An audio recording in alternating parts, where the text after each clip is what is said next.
नमस्कार, सनातन विचार में आपका स्वागत है। अगर आपने चैनल सब्सक्राइब नहीं किया तो प्लीज़ सब्सक्राइब करें, वीडियो को लाइक करें, शेयर करें, कमेंट करें। आज जिस पुस्तक पर हम चर्चा कर रहे हैं वह राधा कृष्ण धानुका प्रकाशन संस्थान रमण रेती वृंदावन द्वारा प्रकाशित स्वामी करपात्री जी महाराज की रामायण मीमांसा है। पुस्तक हार्डबाउंड है और इस पर ये एम्बॉसिंग की हुई है, गोल्डन ग्लिटर जैसा कुछ है उससे लिखा गया है। जब पुस्तक प्राप्त हुई थी तो काफ़ी गाढ़ी थी है, अभी अध्ययन के कारण थोड़ा सा निकल गई है, तो ये समय के साथ हो सकता है निकल जाए, बट एम्बॉसिंग तो बनी रहेगी, छूने पे एम्बॉसिंग पता चलती है। पुस्तक का मूल्य 475 रुपये है। ब्रह्मलीन अनंत श्री स्वामी करपात्री जी महाराज, जैसा मैंने बताया, उनके द्वारा रचित पुस्तक है रामायण मीमांसा। पुस्तक प्राप्ति स्थान की यहाँ जानकारी दी गई है, आप वीडियो में देख सकते हैं। दिल्ली, बॉम्बे, वृंदावन, वाराणसी और कलकत्ता के पता दिया गया है प्रकाशक का। पूज्यपाद स्वामी श्री करपात्री जी महाराज के अन्य ग्रंथ वेदार्थ पारिजात, भक्ति सुधा, ये अब गीता प्रेस द्वारा भी प्रकाशित है ये ग्रंथ भक्ति सुधा, श्री भागवत सुधा, श्री राधा सुधा, रामायण मीमांसा जो पुस्तक हम देख रहे हैं, और शुक्ल यजुर्वेद वाजनेय संहिता। यहाँ मूल्य कुछ पुराना प्रतीत हो रहा है जो छपा हुआ है। ये जो संस्करण मेरे पास है इसका मूल्य 475 रुपये है। परब्रह्म स्वरूप धर्म सम्राट पूज्यपाद स्वामी श्री करपात्री जी महाराज का एक चित्र यहाँ दिया गया है, ब्लैक एंड वाइट। पुस्तक मैंने ऑनलाइन खरीदी है। धर्म संघ की अपनी भी एक वेबसाइट है जहाँ पुस्तकें जो हैं वो लिस्टेड हैं और ऑनलाइन पेमेंट वगैरह का भी ऑप्शन है। वहाँ से भी, मुझे ठीक से याद नहीं है यही पुस्तक थी या अन्य कुछ पुस्तकें थी, वो मैंने ऑर्डर करी थी, लेकिन पेमेंट वगैरह सब हो गया। फिर एक स्वामी जी का वहाँ नंबर था, उनको मैंने डिटेल्स भी भेज दिए थे, तो उन्होंने फिर चेक करके कुछ दिनों बाद बताया कि पुस्तकें उपलब्ध नहीं है और फिर पैसे वापस रिफ़ंड कर दिए। तो वहाँ पे पुस्तक तो उपलब्ध नहीं थी। अब हमेशा ऐसी स्थिति है या अभी ऐसी स्थिति थी इसकी जानकारी मुझे नहीं है, एक बार ही मैंने ऑर्डर किया था। उसके अलावा पुस्तक एग्जॉटिक इंडिया पर भी उपलब्ध है और भारतीय विद्या प्रकाशन की वेबसाइट पर भी उपलब्ध है। तो वहाँ भी मुझे ठीक से याद नहीं है कुछ डिस्काउंट मिला था कि नहीं, अभी मैंने वीडियो बनाते समय चेक किया था, बनाने से ठीक पहले, कोई भी डिस्काउंट नहीं है। 475 रुपये में ही लिस्टेड है, लेकिन भारतीय विद्या पे शिपिंग चार्जेस इंडिया पोस्ट के हिसाब से हैं, शायद 100 रुपये शिपिंग चार्जेस अब वो ले रहे हैं, पहले वो 50 लेते थे। और एग्जॉटिक इंडिया पे तो 420 रुपये शिपिंग चार्ज ही हैं, मूल्य तो 475 ही है वहाँ। तो मैं लिंक तो वैसे सारे डिस्क्रिप्शन में डाल दूंगा। ये प्रस्तावना है, विस्तृत प्रस्तावना है। कुल पृष्ठ इसमें प्रस्तावना के 36 हैं, 32 विषय सूची है, 2 पृष्ठों में संकेत सूची है और 975 पृष्ठों में जो मूल पुस्तक है उसके 20 अध्याय हैं। एक परिशिष्ट है जिसमें राम उपासना पे बहुत वृहद पद्धति, पूरी मंत्र उच्चारण मंत्र के साथ सब कुछ दिया हुआ है, और अंत में अनुक्रमणिका दी गई है। तो कुल करीब 1050 पृष्ठों के आसपास की पुस्तक है। जो प्रस्तावना है, यहाँ अंत में एक प्रस्तावना के बारे में समरी दी गई है। प्रस्तावना का एक इंट्रोडक्शन यहाँ दिया गया है, मैं यहाँ से पढ़ के आपको सुनाऊँ। प्रस्तुत प्रस्तावना में जो कुछ लिखा गया है वह पूज्यपाद स्वामी जी द्वारा लिखित इस पुस्तक का प्रसाद है। जैसे गंगा जल के द्वारा ही भगवती गंगा जी की पूजा अर्चना होती है, वैसे ही रामायण मीमांसा से ही संकलित कुछ अंशों को पाठकों के समक्ष प्रस्तावना के रूप में रखकर भगवान राम के आदर्श से अनुप्राणित होने वाले भक्तों के लिए पवित्र प्रयास किया गया है, जिससे पाठक इस महान ग्रंथ की विषय वस्तु संक्षेप में अवगत कर सकें। इस ग्रंथ के प्रकाशन में कुछ संस्थाओं और कुछ महानुभावों का जो योगदान हुआ है उसे हम भूल नहीं सकते। कलकत्ते के श्री भक्ति सुधा परिषद तथा आदरणीय श्री मोहनलाल जी जालान का आर्थिक सहयोग विशेष उल्लेखनीय है। आदरणीय पंडित श्री कृष्ण पंत जी शास्त्री साहित्याचार के अनवरत परिश्रम से ही ग्रंथ का सांगोपांग संपादन भली भांति संपन्न हो चुका है, अतः ये सभी महानुभाव धन्यवाद के पात्र हैं। उसके बाद लिखते हैं, अंत में रामायण जगत के माने जाने आधुनिक विद्वान जो वेद शास्त्रों द्वारा प्रतिपादित सनातन सिद्धांतों से विपरीत बातें जाने व अनजाने में अपनी लेखनी द्वारा भगवान राम की कथा के प्रसंग में प्रस्तुत करते हैं, उनके प्रति मैं अपना आभार प्रदर्शित किए बिना नहीं रह सकता, जिनके कारण ही अनंत श्री स्वामी करपात्री जी महाराज द्वारा मर्यादा पुरुषोत्तम भगवान राम के चरित्र का विशद विवेचन रामायण मीमांसा के रूप में जनता जनार्दन को प्राप्त हो सका। रामायण के संबंध में अब तक जो भी शंकाएं और समालोचनाएं प्राप्त हो सकी हैं, उन सब का समाधान वेद शास्त्र आदि सिद्धांतों के आधार पर आप इस ग्रंथ से प्राप्त कर सकेंगे। तो यहाँ आपको ग्रंथ के बारे में कुछ आइडिया लग गया होगा कि किस विषय पे है। वैसे तो रामायण मीमांसा जो नाम है उससे भी आपको आइडिया लग ही गया होगा। यहाँ कुछ और बैकग्राउंड है। सत्संग के सिलसिले में किसी भक्त सज्जन ने कामिक बुल्के पादरी, एक पादरी हैं कामिक बुल्के नाम के, उन्होंने एक ग्रंथ की रचना की थी जिसका नाम था राम कथा। तो कामिक बुल के पादरी की राम कथा अनंत श्री विभूषित परमहंस परिव्राजकाचार्य हरिहरानंद सरस्वती करपात्री जी महाराज को भेंट की एवं उसके अवलोकन का सविनय अनुरोध किया।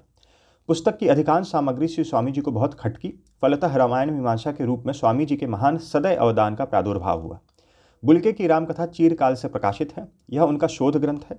उसमें उन्होंने विभिन्न संस्कृति के विविध देशों के नाना राम कथाओं का उल्लेख कर श्री रामचंद्र जी के कतिपय चरित्रों का विशद रूप से जानने का प्रामाणिक साधन आर्ष महाकाव्य वाल्मीकि रामायण को अपने पाश्चात्य दृष्टिकोण से छिन्न भिन्न कर उसके महत्व को न्यून करने का दुर्भिसंधिपूर्ण चेष्टा की है। यहाँ ऊपर एक महाकवि श्री हर्ष की नैषधि चरित महाकाव्य में कुछ लिखा गया है, वो लिखा गया है इस ग्रंथ के संदर्भ में। अर्थात बंधु के पूर्ववर्ती मार्ग में आपत्ति रूपी कूप या महान गर्त तृण आदि से आच्छादित विद्यमान हो तो हितैषी पुरुष को, यानी कि कोई किसी मार्ग से जाने वाला है, किसी मार्ग पर चलने वाला है और वहाँ कोई गड्ढा है, तो कोई हितैषी पुरुष है जिसको इसकी जानकारी है तो उसको बता देना उचित है कि मार्ग से मत जाओ, यदि जाओगे तो विपत्ति रूप गहरे गड्ढे में गिर जाओगे। तो ये जो ग्रंथ है ये वही हितैषी पुरुष आप समझ लीजिए जो बता रहा है कि कोई भी वो आपत्ति वाले जैसे कि राम कथा जो है, कामिक बुल के पादरी की राम कथा को अगर आप वो मार्ग समझ लें तो उसमें गड्ढे हैं, कूप हैं, अगर उस मार्ग पे चलोगे तो विपत्ति रूप गहरे गड्ढे में गिर जाओगे। विषय सूची है, विस्तृत विषय सूची है। यहाँ ऊपर एक देखिए, फॉन्ट साइज ओवरऑल पुस्तक में छोटा ही है, जैसा प्रस्तावना में दिखा है उसी प्रकार का फॉन्ट साइज है पूरे पुस्तक में। ऐसे पढ़ने में बहुत ज़्यादा कठिनाई नहीं है, लेकिन कंटेंट बहुत है। मूलतः पुस्तक जो है वो हिंदी भाषा में है और प्रमाण बहुत सारे दिए गए हैं, तो जो मूल संस्कृत जो है वो भी बहुत मात्रा में है, लेकिन मेन जो ग्रंथ है वो हिंदी भाषा में ही है। फॉन्ट साइज छोटा है। प्रिंट की क्वालिटी ओवरऑल ठीक है, लेकिन कहीं कहीं पे जो प्रिंट हल्का होने की जो समस्या आती है वो है, और थोड़ा अक्षर जो अदल बदल जाते हैं उस तरह की समस्याएं हैं कहीं कहीं, लेकिन उससे पढ़ने में कहीं कठिनाई नहीं होगी। फॉन्ट साइज हालांकि छोटा है तो कुछ लोगों के लिए छोटा लग सकता है। प्रथम अध्याय परब्रह्म स्वरूप सीताराम का वेद मूलक लोकोत्तर महात्म्य। तो यहाँ विभिन्न ग्रंथों से विभिन्न ये जो फिर सब टॉपिक्स हैं इनके अंतर्गत महात्म्य की चर्चा की गई है, जिसमें विभिन्न देवी देवताओं द्वारा उनकी स्तुति इत्यादि उन पर भी चर्चा की गई है। द्वितीय अध्याय है श्री कामिक बुल्के की राम कथा, इस पर चर्चा की गई है। वेद में राम के पूर्वजों का उल्लेख, वैदिक साहित्य में सीता, निर्विशेष सीता और राम। इसमें उनका ऐसा नहीं है कि श्री कामिक बुल्के की राम कथा पर ही ये समस्त चर्चा है। श्री कामिक बुल्के की राम कथा में जो विभिन्न उनके विचार आए हैं वो पूरी पुस्तक में एक तरह से कह सकते हैं अंडरलाइंग चीज़ है जो आ रही है, और स्वामी जी ने वहाँ हर स्थान पे प्रमाणों के साथ अपना मत रखा है।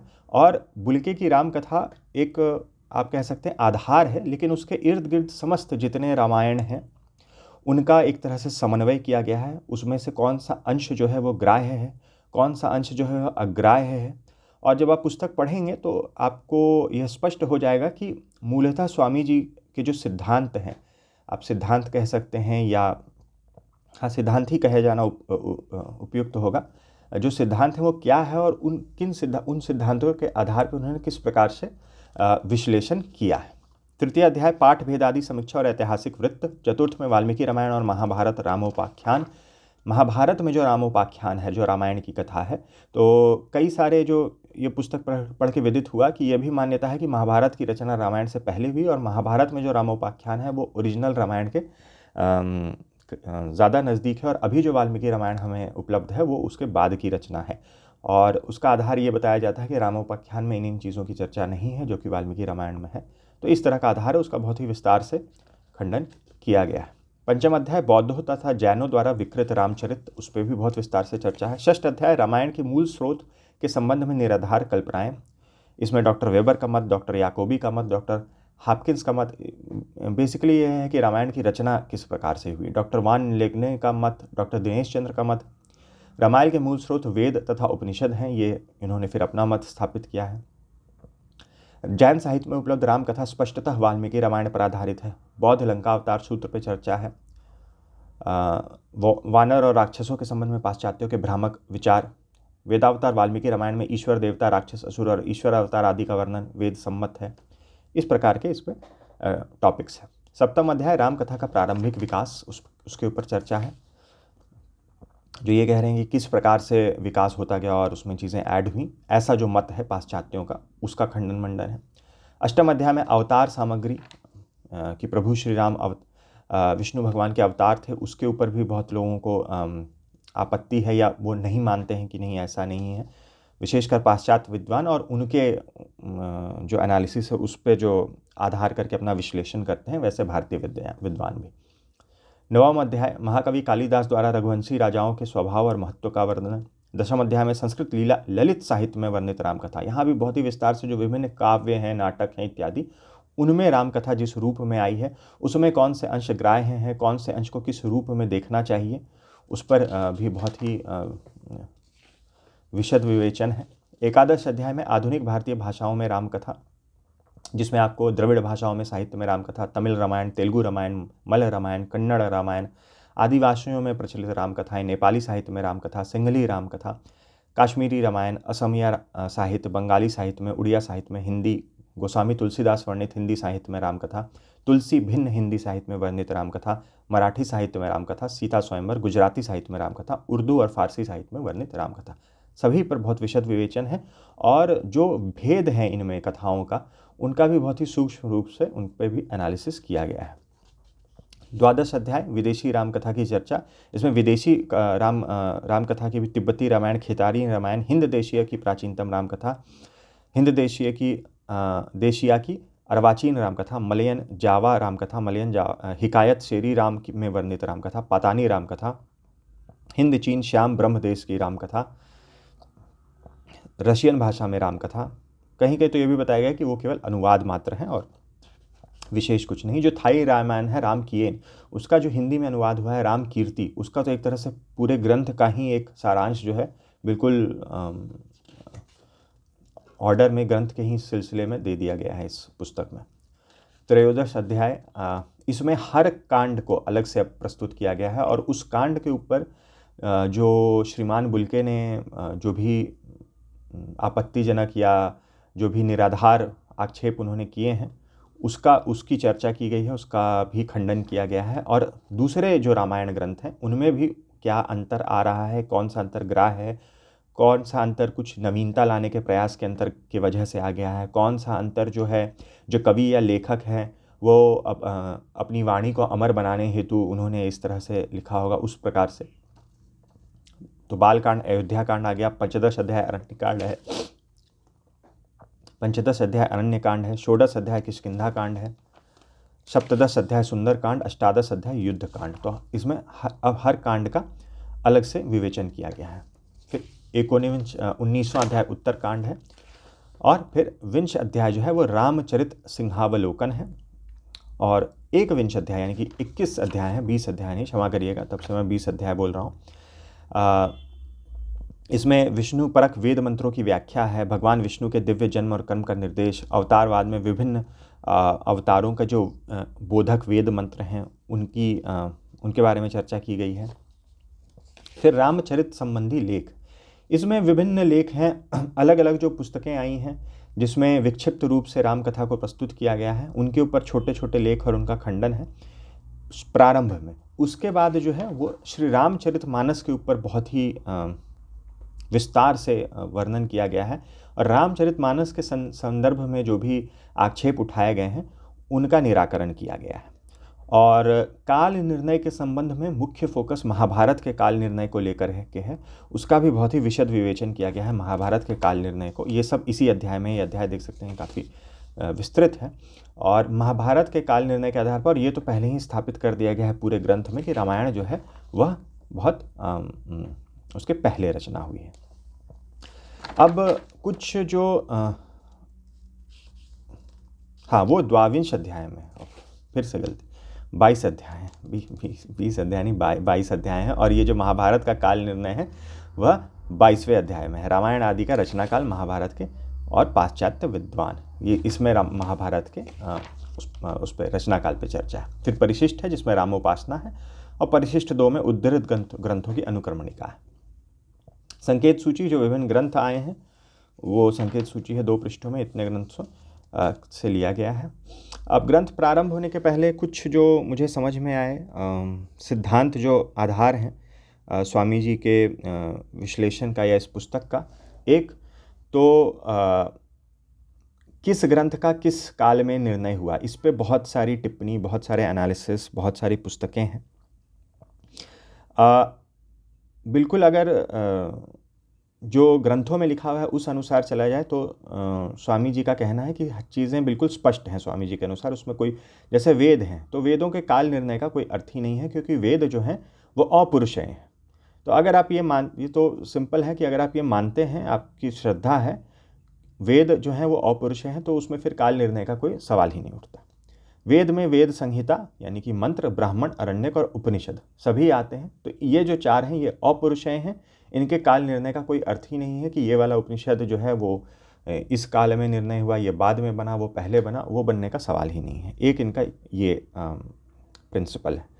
दूसरा, उसी तरह से पुराण में कि समस्त पुराण जो हैं वो वेद व्यास रचित ही हैं, और सारे पुराण जो हैं वह भी, उनके भी काल निर्णय का कोई अभी का संदर्भ नहीं है, क्योंकि फिर जब महाभारत का जो आप काल निर्णय करते हैं तो महाभारत के काल निर्णय के साथ साथ ही उसी के आसपास पुराणों का भी काल निर्णय हो जाता है, क्योंकि समस्त जो है वो वेद व्यास रचित ही हैं। तीसरी कि जो मूल है रामायण का वो वाल्मीकि रामायण ही है। वाल्मीकि रामायण से पहले और कोई रामकथा नहीं थी, और वाल्मीकि रामायण के आधार पर ही सारे जो भी रामायण है उनका बेस जो है वो वाल्मीकि रामायण ही है। तो उन रामायणों में जो कथा आई है जो वाल्मीकि रामायण से पूरे विरुद्ध है, या जो वाल्मीकि रामायण में जो प्रतिपादित राम कथा है उसके जो आदर्श हैं उन आदर्शों से विरुद्ध है, तो उन अंशों को ग्रहण नहीं किया जा सकता। या फिर जो वेद विरुद्ध ही हैं उन अंशों को भी ग्रहण नहीं किया जा सकता। और जो विरुद्ध नहीं है लेकिन उससे भिन्न है, लेकिन उन आदर्शों से विरुद्ध नहीं है, या किसी भी तरह से वाल्मीकि रामायण में या तो वो प्रसंग ही नहीं आया है और आदर्श रूप में भी विरुद्ध नहीं है, तो वो ग्राह्य हैं। और अगर वो ग्राह्य हैं तो वो किस कारण से ग्राह्य हैं, वो कल्प भेद से ग्राह्य हैं। इसका संदर्भ अभी हमने जो गीता प्रेस द्वारा प्रकाशित आनंद रामायण देखी थी, तो आनंद रामायण के अंदर भी उल्लेख आया था। उसमें कथा भी थी, जब हनुमान जी लंका से लौटते हैं तो मुद्रिका एक मुनि के आश्रम में रुकते हैं, वहाँ मुद्रिका जो है वो कलश में डाल देते हैं, फिर वापस आते हैं पानी पी के, तो कलश में देखते हैं कि वैसी कितनी लाखों मुद्रिकाएं उस कलश में पड़ी हुई हैं। तो फिर मुनि जो हैं वो हनुमान जी से कहते हैं कि ये जितने भी राम हुए हैं, जितने भी हनुमान हुए हैं, वो हर बार आते हैं यहाँ और वही सारी मुद्रिकाएं जो हैं इस कलश में पड़ी हुई हैं। तो वो कल्पभेद से होता है। बाकी अभी हम और पढ़ेंगे कि इस एकाध अंश देखेंगे। समस्त तो आप जब ग्रंथ पढ़ेंगे तभी जानकारी मिलेगी। संक्षेप में तो मेरी उतनी क्षमता भी नहीं है कि मैं सबका पूरा एक सार निचोड़ के कुछ शब्दों में या कुछ मिनटों में उसको व्यक्त कर सकूं। तो मोटा मोटी ही मैंने आपको ये आइडिया दिया है। ऐसा नहीं कि इसमें ग्रंथ पूरी तरह से ग्रंथ का सार या जो भी प्रिंसिपल है वो कैप्चर हो गया है। इसको आप मोटा मोटे रफ ही समझिए। और ये ग्रंथ है, अध्याय यहाँ से प्रारंभ हो रहे हैं। फॉन्ट जैसा मैंने पहले बताया, मूल जो संस्कृत के श्लोक दिए गए हैं वो बड़े बोल्ड फॉन्ट में दिए गए हैं। छोटे फॉन्ट में जो हिंदी का मेन ग्रंथ है वह दिया गया है। सब हेडिंग्स इत्यादि बहुत सारी हैं, और मूल में भी पूरे स्रोत ये जो अध्याय हैं और श्लोक संख्या है सबकी जानकारी दी गई है, चाहे किसी भी ग्रंथ की हो। कोई भी श्लोक जो है वो ऐसे ही नहीं लिखा हुआ है, सब जो है अपने मूल स्रोत की जानकारी के साथ दिए गए हैं।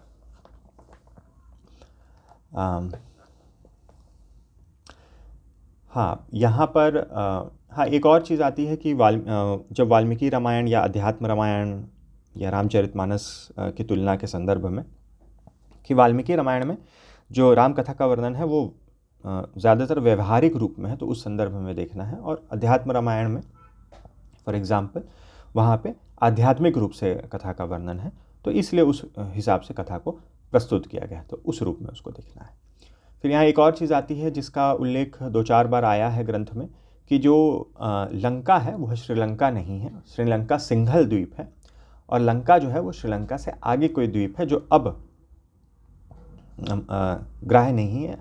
विभीषण के आग्रह से श्री राम ने लंका को अगम्य बना दिया था, यह कथा पद्म पुराण आदि में वर्णित है। तो पद्म पुराण के आधार पर यह दिया गया है। यहाँ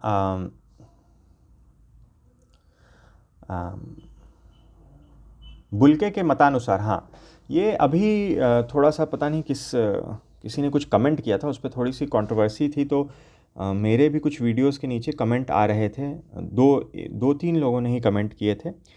उनमें से एक कमेंट ये था कि वाल्मीकि रामायण में भगवान बुद्ध का उल्लेख है या नहीं है, उनका कुछ उपहास किया गया है, इस तरह से कुछ था। गीता प्रेस की वाल्मीकि रामायण के नीचे वो कमेंट था। तो उस समय मैंने उत्तर दिया था कि नहीं, ऐसा कोई उपहास नहीं उड़ाया गया है भगवान गौतम बुद्ध का।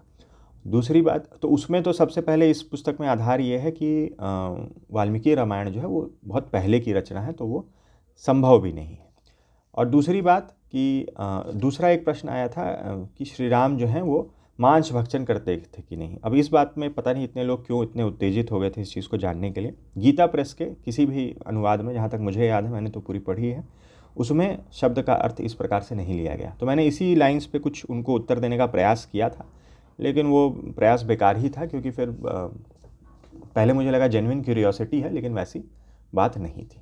खैर, तो उन दोनों विषयों पे यहाँ पे एक दो जगह चर्चा आई है। अगर आप पूरा ग्रंथ पढ़ते हैं तभी आपको बैकग्राउंड के साथ ये चीज़ स्पष्ट होगी कि कहाँ पे किस आधार पे लेना है। यहाँ मैं एकाद अंश बस पढ़ के आपको सुना रहा हूँ। बुल्के के मतानुसार बुद्ध संबंधी श्लोक गौड़ीय पाठ और पश्चिमोत्तरीय पाठों में अप्राप्त होने के कारण प्रक्षिप्त हैं, परंतु उनकी मान्यता संगत नहीं है। स्वामी करपात्री जी महाराज किसी भी वाल्मीकि रामायण के किसी भी अंश को प्रक्षिप्त नहीं मानते हैं।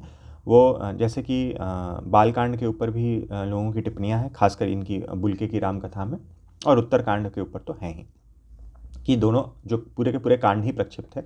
हालांकि जब आप ये ग्रंथ पढ़ेंगे तो पता चलेगा कि बुल्के जी जो हैं वो तो बाकी जो शेष कांड भी हैं उसमें भी कितने सारे श्लोकों को वो प्रक्षिप्त ही मानते हैं, परंतु उनकी यह कथा संगत नहीं है, क्योंकि दाक्षिणात्य पाठ में जो परम प्रामाणिक मान्य है उक्त श्लोक प्राप्त है।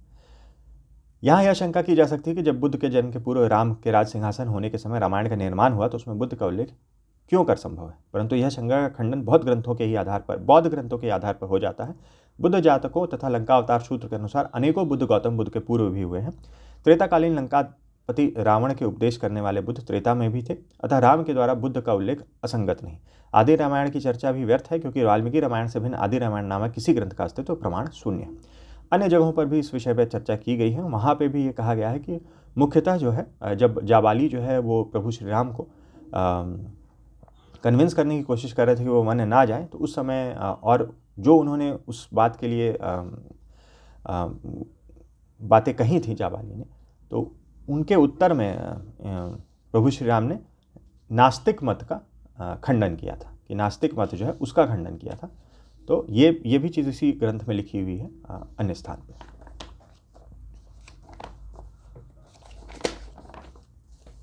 एक आध जगह प्रिंटिंग के इशू हैं, जैसे यहाँ देख सकते हैं थोड़ा सा प्रिंट मिटा हुआ है, तो यहाँ कुछ ज़्यादा है, इस तरह का ज़्यादा स्थानों पे नहीं है। वो अक्षर वाला कुछ अक्षर एक आध मिटे हुए हैं, वैसा है कहीं कहीं।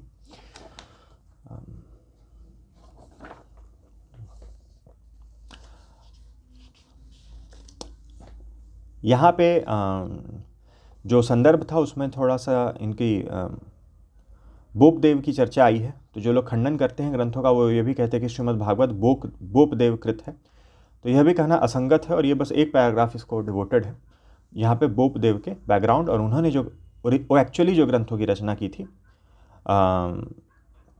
मुक्ताफल, भागवत अनुक्रामणिका और भागवत सारबोधक ग्रंथ लिखे थे। ये पुराणों पे हमने जो भी अभी समीक्षात्मक ग्रंथ बहुत सारे देखे हैं, पुराण अनुशीलन हो, चाहे पुराण विमर्श हो, चाहे अष्टादश पुराण दर्पण हो, चाहे पुराण दिग्दर्शन हो, उन सब में ये बातें लिखी हुई हैं।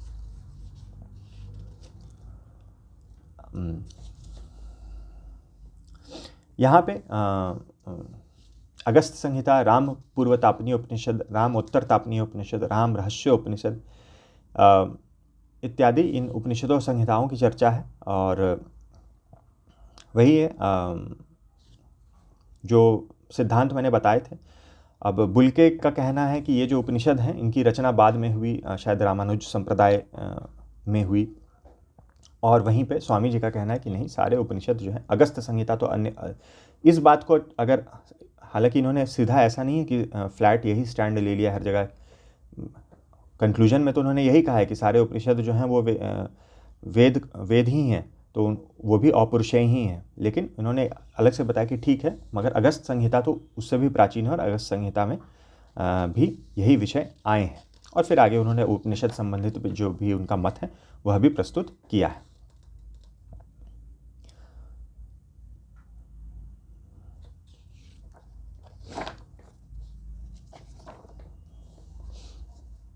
यहाँ काल निर्णय रामायण से विभिन्न रामायणों की चर्चा प्रारंभ होती है और बहुत सारे रामायण हैं जिनके यहाँ उल्लेख आया है। किन्हीं का बहुत विस्तार से चर्चा है, किन्हीं की थोड़ी संक्षेप में चर्चा है। केवल जो पाठभेद, मुख्य जो पाठभेद आ रहे हैं या जो बिल्कुल ही विपरीत वाल्मीकि रामायण के से जो कथा है वो विरोध में है वाल्मीकि रामायण की कथा से, उन सब का उल्लेख यहाँ पे आ रहा है।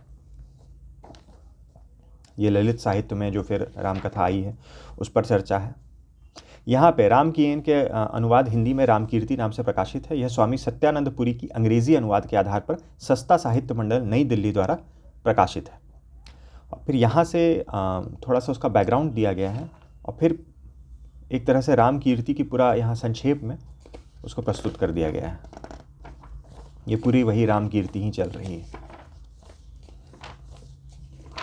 ये सब रामकीर्ति ही है और जो उसी का हिंदी अनुवाद का सार एक तरह से कह सकते हैं यहाँ तक है, यहाँ पे आके समाप्त हो रहे। तो कुल यहाँ 343वें पृष्ठ से प्रारंभ होकर 67 पृष्ठ संख्या 367 पर समाप्त हो रही है। यहाँ भी जो सिद्धांत है वो कुछ यहाँ पे स्पष्ट हो रहा है उनका।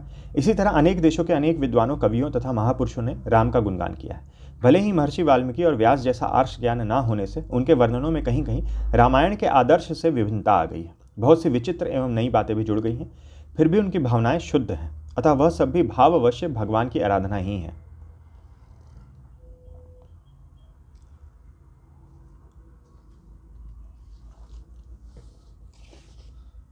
फिर यहाँ सेरी राम इत्यादि पाश्चात्य वृत्तांत जो हैं, पाश्चात्य वृत्तांत में भी कुछ लेख इत्यादि आए हैं, बहुत सारे लेख हैं। उनका वर्णन है, किस भाषा में थे, किसने रचना की, कब उसकी रचना हुई, उनका वर्णन आया है। फिर यहाँ भी मांस सेवन से संबंधित ये बात आई है। इसमें बुल्के कहते हैं, इसका भी दो तरह से विश्लेषण किया है स्वामी जी ने। इसी ग्रंथ में दो तरह से विश्लेषण उन्होंने प्रस्तुत किया है।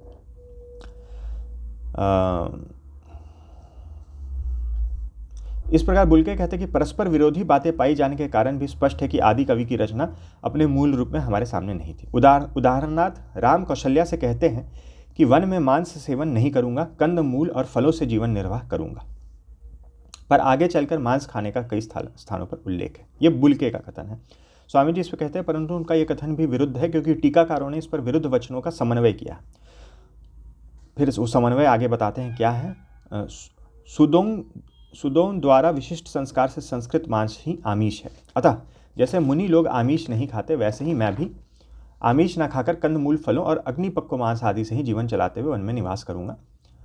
के अनुसार एणेय मांस से ही वास्तु शांति आदि कार्य भी राम ने किया था। अतएव श्राद्ध आदि धर्म में भी शुद्ध मांस का प्रयोग होता है।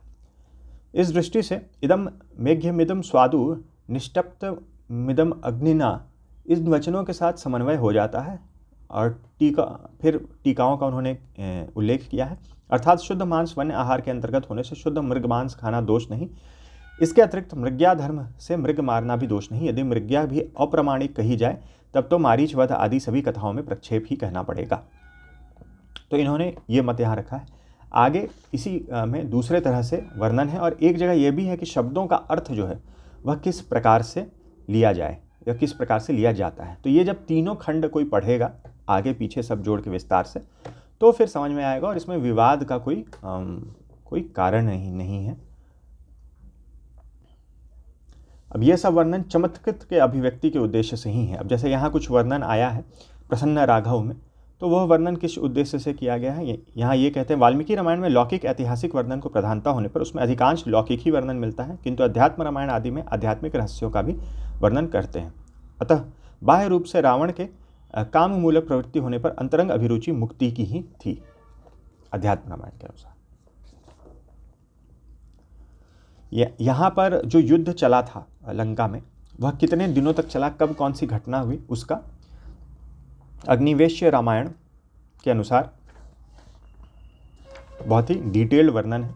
कितने दिन में क्या हुआ, कौन से दिन क्या घटना हुई, उसका यहाँ वर्णन किया गया है।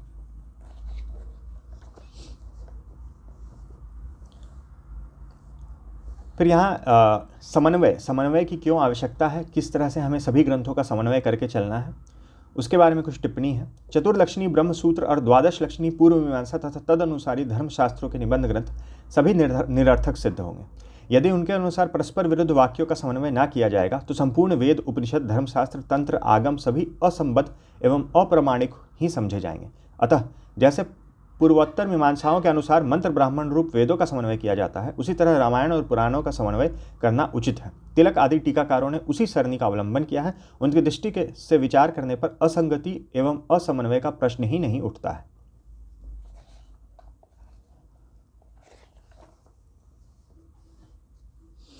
अविरुद्ध अंश का समन्वय और विरुद्ध अंश का कल्प भेद से समाधान करना उचित है।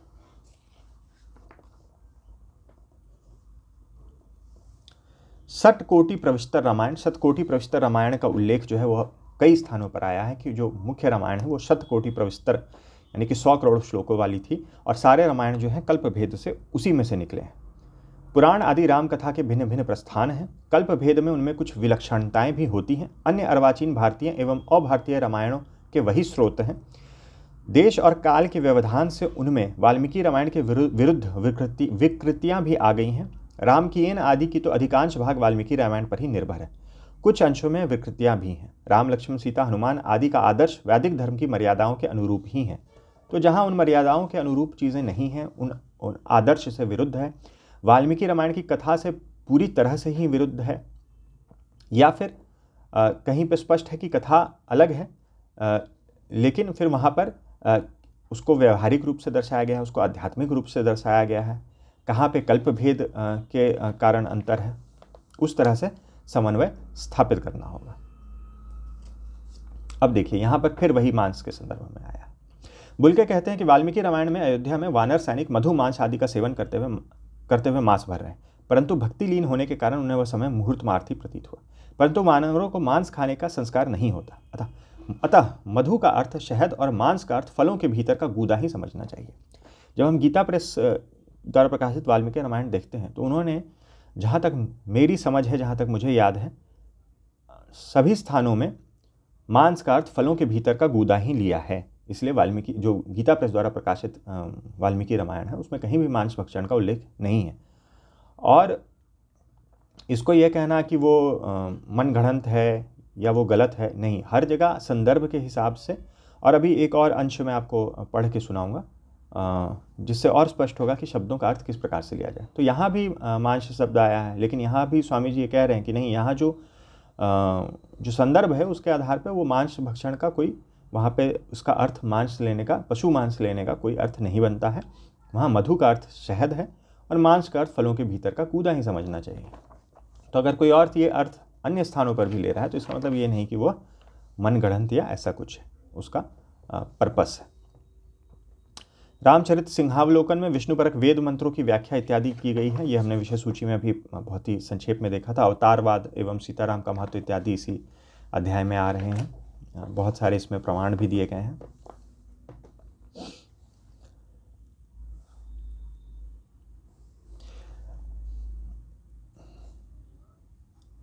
फिर भी अध्यात्म रामायण, अद्भुत रामायण, आनंद रामायण, वाशिष्ठ रामायण तथा पुराणों, संहिताओं तथा विभिन्न रामायणों में जिनका वाल्मीकि रामायण से समन्वय नहीं हो सकता तथा जिनमें मौलिक भेद है, उन सब रामायण को सतकोटि प्रविष्टर रामायण का ही अंश मानना उचित है।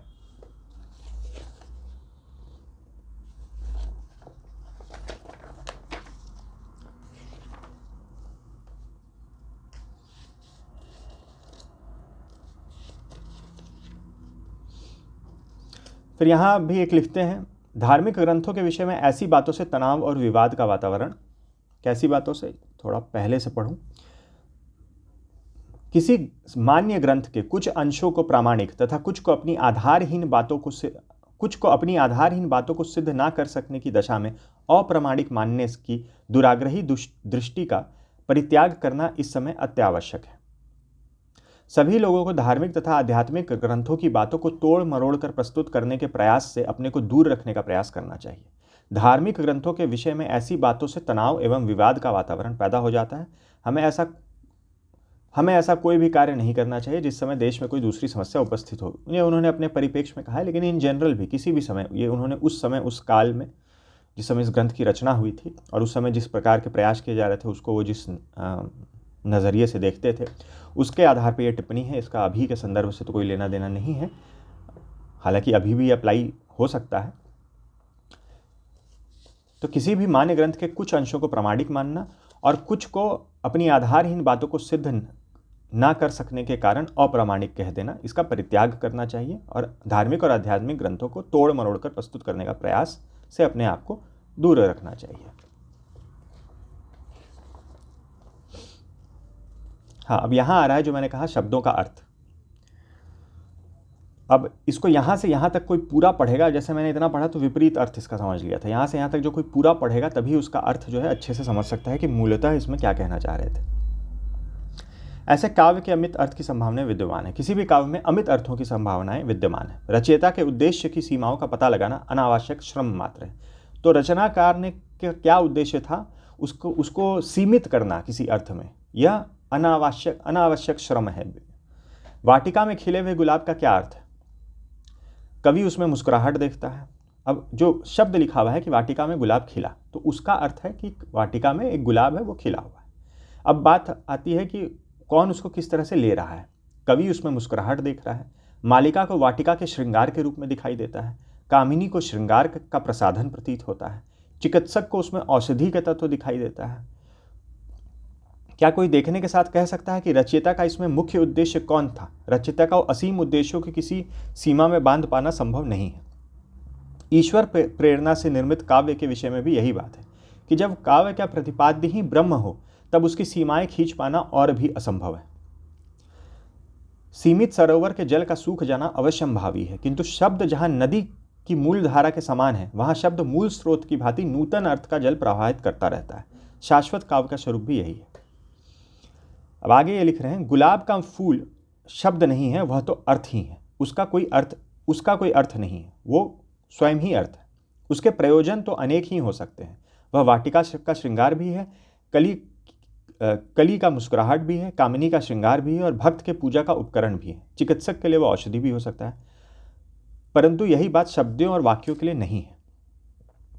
गतोस्तमर्कः, इन शब्दों का अर्थ तो यही है कि सूर्य अस्ताचल को गए। वह अपनी अपनी परिस्थिति के अनुसार उससे चोर चोरी का समय समझे, ब्राह्मण संध्या करने का समय समझे और अभिसारिका अभिसार की बात सोचे, परंतु यह शब्दार्थ नहीं है। तो जो शब्द है उसका और वाक्य है, उसका तो अर्थ वही है जो उसका अर्थ है, लेकिन अपनी परिस्थिति के अनुसार ही लोग जो है उसके अलग अलग अर्थ निकालते हैं।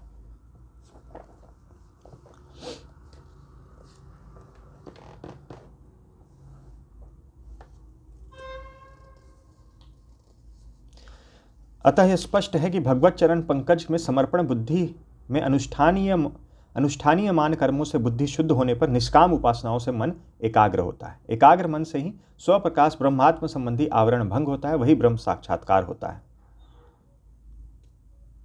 तो यहाँ अनुष्ठानीय मान कर्मों से बुद्धि शुद्ध होने की बात की गई है, मतलब ये जो अनुष्ठान इत्यादि हैं उससे चित्त की शुद्धि की बात कही गई है एक तरह से। हरिश्चंद्र की कथा पर भी यहाँ वर्णन है, आगे महाभारत और रामचरितमानस पर भी काफ़ी वर्णन आया है। वेदों में रामायण संबंधी व्यक्तियों का उल्लेख, तो यहाँ पे वेद के बहुत सारे मंत्र दिए गए हैं, उपनिषदों से भी कुछ मंत्र दिए गए हैं। काल, ये भारतीय दृष्टिकोण का पैमाना में काल निर्णय निमेष से प्रारंभ होकर 18 निमेष की काष्ठा, 30 काष्ठा की कला, 30 कला की मुहूर्त, 30 मुहूर्त का अहोरात्र, उसी प्रकार से सतयुग, काल, संधि, त्रेता, सभी कालों का, ब्रह्म का दिन, ब्रह्म का अहोरात्र कितने समय का, ब्रह्म का वर्ष, ब्रह्म का प्रथम परार्ध, 14 मनु इत्यादि, ये सारे वर्ष बताए गए। जो 22 अध्याय हैं ग्रंथ के, क्षमा करिएगा कई बार मैंने 20 बोला फिर 21 बोला, 22 अध्याय हैं, 899 पृष्ठ पे समाप्त होते हैं। फिर परिशिष्ट प्रारंभ हो रहा है। परिशिष्ट में रामोपासना है, बहुत ही विस्तार से इसमें मुख्यतः ये अध्याय जो है वो संस्कृत भाषा में ही, क्योंकि मंत्र ही है इसमें, हर जगह अनुवाद नहीं दिया गया है, बहुत ही संक्षेप में कहीं कहीं थोड़ा बहुत अनुवाद दिया गया है, लेकिन मुख्यतः जो है केवल ये जो आप पूरा कंटेंट जो है मुख्यतः मंत्र ही है और संस्कृत में ही है। विभिन्न ग्रंथों से लेकर एक जगह यहाँ पर कई ग्रंथों का एक आपको नाम एक साथ पता चल जाएगा, इसलिए मैंने इसको हाईलाइट किया था। श्री राम पूर्वोत्तर तापनीय, राम रहस्य आदि उपनिषद, तो ये 2 उपनिषद हो गए। अगस्त संहिता, वाशिष्ठ संहिता, रामार्चन, चंद्रिकाद्युनुसार, श्री रामोपासना संक्षेप, तो इन ग्रंथों के अनुसार यहाँ संक्षेप में दी गई। इसके अलावा भी कुछ ग्रंथ हैं, लेकिन यहाँ पर 4-5 कवर हो रहे थे तो मैंने हाईलाइट करके आपको बता दिया। पृष्ठ संख्या यहाँ 958 पे ग्रंथ समाप्त हो रहा है परिशिष्ट, और फिर उद्धृत ग्रंथों की अनुक्रमणिका दी गई है। तो बहुत सारे ग्रंथ प्रमाण रूप में उद्धृत किए गए हैं, तो विस्तृत अनुक्रमणिका है उन ग्रंथों की, और ये 975 पे पुस्तक जो है वो समाप्त हो रही है। तो ये थी कुछ जानकारी स्वामी करपात्री जी महाराज द्वारा रचित रामायण मीमांसा ग्रंथ के बारे में। वीडियो देखने के लिए बहुत बहुत धन्यवाद। मिलते हैं अगले वीडियो में।